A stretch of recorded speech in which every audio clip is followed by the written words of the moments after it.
Hello again, everyone, and welcome back to Reddit Aliens. I am John, and as always, thank you so much for being here. A good topic with a lot of opinions. Let's do it. What's the best example you've seen of you either die a hero or live long enough to become the villain? Please remember to like, share, and subscribe. If Benedict Arnold died of his wounds at the Battle of Saratoga, he would be remembered as one of the Revolution's bravest and boldest fighting men. Instead, he came to feel, with some reason, overlooked for his accomplishments and unfairly targeted by enemies in Congress, which led to his attempted betrayal of West Point. Jim Jones. It is said that if he died in the 60s, he would have been memorialized as a civil rights hero. He was the first to integrate churches in Indiana. He pressured local restaurants to allow African Americans to eat there. He paid the bills of the poor. Many lived in his house, and he adopted needy kids of various ethnicities. He opened soup kitchens in rough neighborhoods, no-cost nursing homes, and lived a modest life with little to his name to make it all happen. He also toured the evangelist circuits, making large sums of money, just about all of which went to support his poor congregation, of which there were thousands of members. After many years of this service, something happened. Drugs, narcissism, paranoia, and wild ideologies that pushed him into a complete monster. He convinced these poor people to follow him into a jungle to live out their communist fantasies, only to be murdered by Jim. 918 men, women, and children, including Jim and his wife, died by poisoning in a single day. Aung San Suu Kyi. He won a Nobel Peace Prize in '91 for being an imprisoned nonviolent opposition leader in Myanmar. She came to power in 2015 and became complicit in the genocide of the Rohingya people. Nobel Peace Prize laureate sitting in the International Court of Justice in The Hague, defending genocide. Sometimes in life you have to hit the curb in order to remember where the middle of the road is, but she took it to the max. Ellen DeGeneres. Maybe she was always an asshole, but the fact that she went from America's quirkiest, danciest talk show host to a piece of shit celebrity is so bizarre. The LGBT community championed her for decades until the scandals. I was a big Ellen fan, and watched the show daily, and I admit I doubted a lot of the allegations because surely Ellen can't be a bad person, right? Suffice to say, I was very wrong. A quote by Chinese revolutionary and political leader Chen Yun comes to mind. Had Mao died in 1956, his achievements would have been immortal. Had he died in 1966, he would still have been a great man, but flawed. But he died in 1976. Alas, what can one say? Mao had done the impossible and led the peasants and workers of China against all odds into an incredible victory of a China for the people instead of the powerful. Unfortunately, that's when the traits that made Mao an incredible guerrilla leader ran into the issue that is reality. It turns out you can't just put human effort into industrialization, and going too fast leads to catastrophe, something he was warned about but ignored. It turns out that when you demand constant perfection, your subordinates will be too scared to tell you that their people are starving, and that you're collecting too much food from them until it's too late.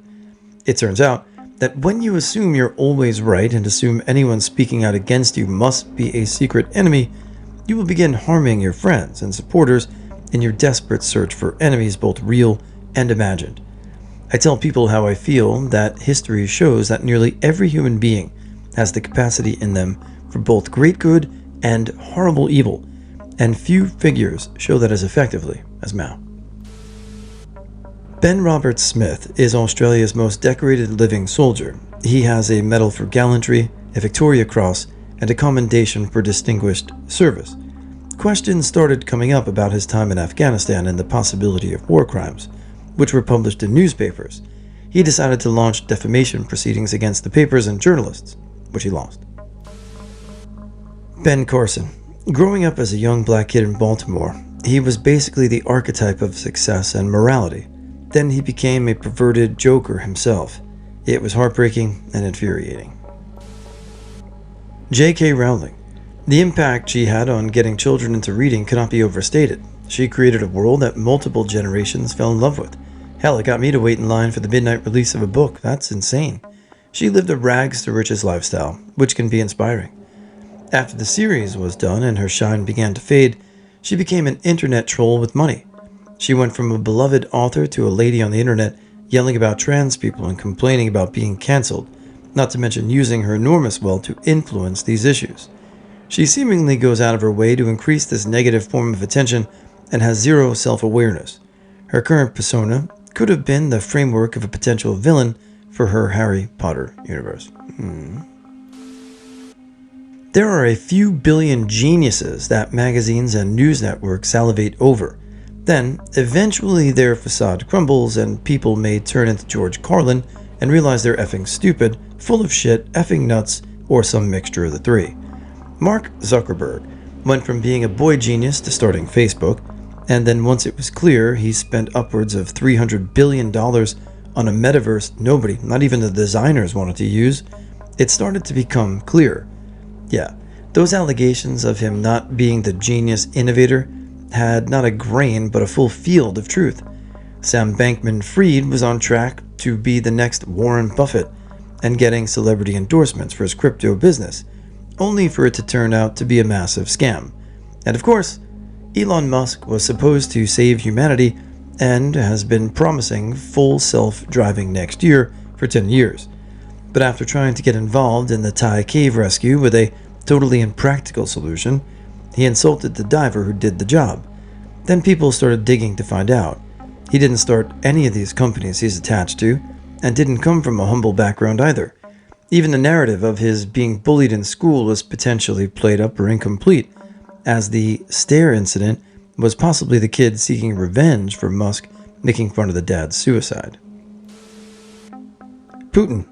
When he first came to power, he actually campaigned against corruption and did quite a bit to correct it. Brought about an outstanding economy in Russia, was working to improve relations with the US. Overall, he's a pretty outstanding leader. He started feuding with the US after the US invaded Iraq, not saying he was wrong, and he rapidly declined to become a despot thereafter. I think it was a PBS special, but someone did a really good, fairly objective 11 or 12 hour long multi-episode documentary on Putin, and it was really fantastic. I watched it back in 2012.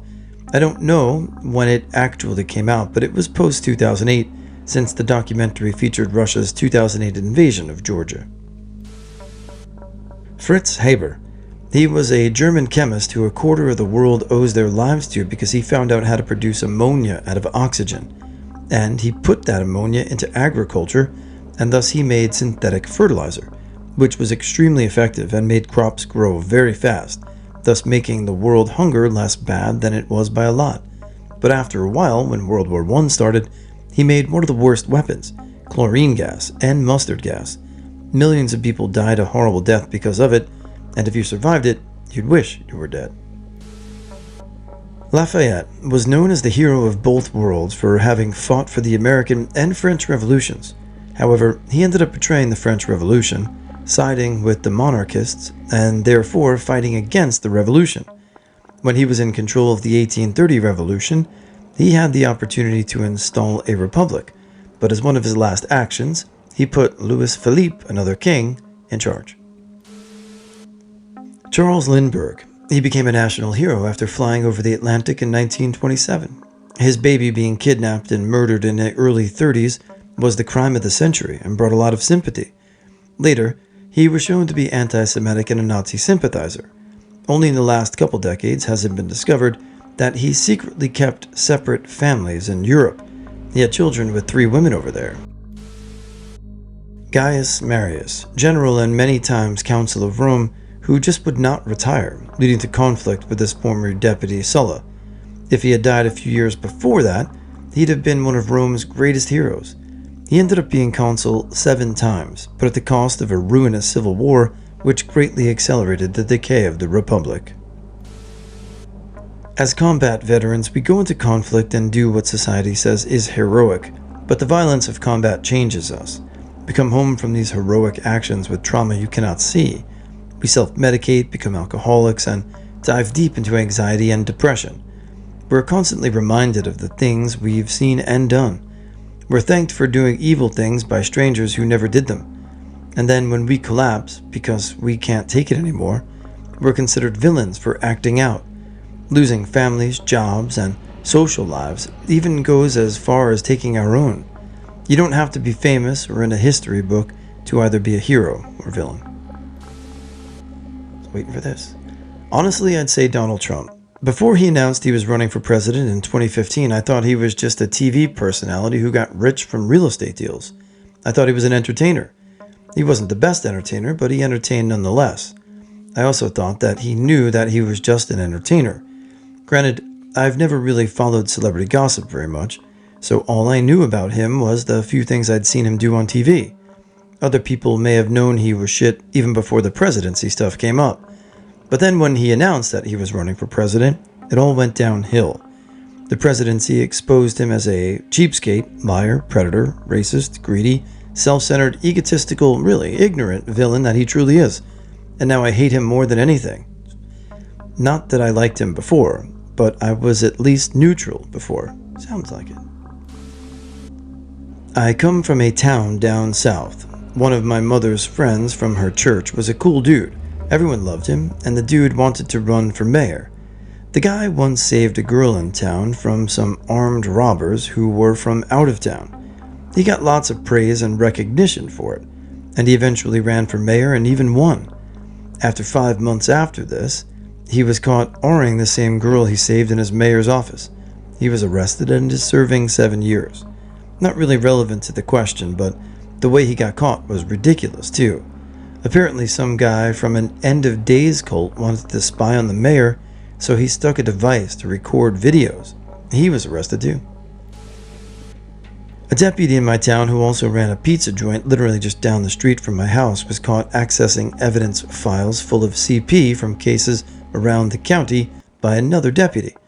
He was taken to court, but got out with a slap on the wrist because he was a smooth talker, and he was recently charged and placed on administrative leave after contributing to the delinquency of a minor, in which he convinced his ex-daughter to accuse her mother of abuse and violating Jonathan's Law, which prohibits first responders from taking and publishing photos of people who are deceased or receiving medical detention for any reason other than professional purposes, say a murder investigation.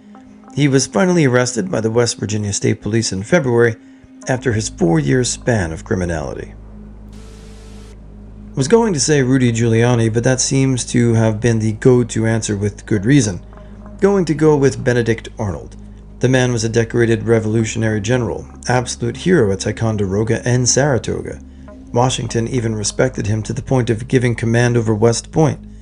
If Arnold had died in 1777, instead of being wounded in the leg, he would be one of our greatest revolutionary leaders and probably be counted among the founding fathers. M.A.R. Barker is the creator of Tecumel, the first complete D&D game world. A convert to Islam, he was a linguist and a dabbler in archaeology who created a fantasy not based on tired European medieval tropes, but on Mayan Empire, ancient India, and more, with a strong science fictional theme.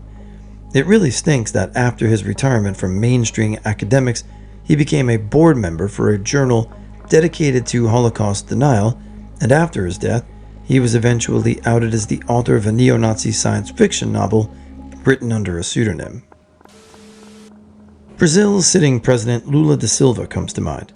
He was a union leader during the 70s and 80s, mobilized the people against the military dictatorship, was the flagship left-wing figure in the early 2000s, had 2 massively popular terms, was wrongly convicted of corruption, got acquitted, and got elected for his 3rd term, ousting the fascist Bolsonaro.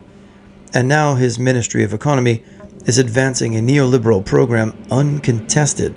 He makes unpopular decisions after unpopular decisions, and he recently called off a memorial for the 60th anniversary of the military coup to avoid antagonizing the armed forces, who are still pro-coup and hate him anyway.